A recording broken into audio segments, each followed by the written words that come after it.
আসেন আপনি এভাবে আমরা সরি সরি সরি আপনারা সব দাম বাড়াননি, আপনারা সমন্বয় করে যাচ্ছিলেন। গতকালকে আসলে 15 থেকে 20 টাকা সব দামের দাম বাড়লো।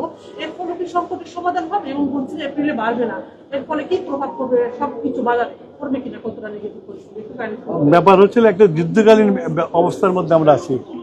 সারা বিশ্ব তাদের তেলের দাম অ্যাডজাস্ট করেছে, এমনকি আমেরিকাও $5 বাড়াই দিচ্ছে। তো সেইখানে আমরা বাংলাদেশে গত এই যে যুদ্ধ লাগার পর থেকে আমরা যে ইম্পোর্ট করে যে আমরা যে স্টক তৈরি করেছি তার যে দাম পড়েছে সেই দামের থেকে নিচে আমরা এখন প্রাইস অ্যাডজাস্টমেন্ট করছি।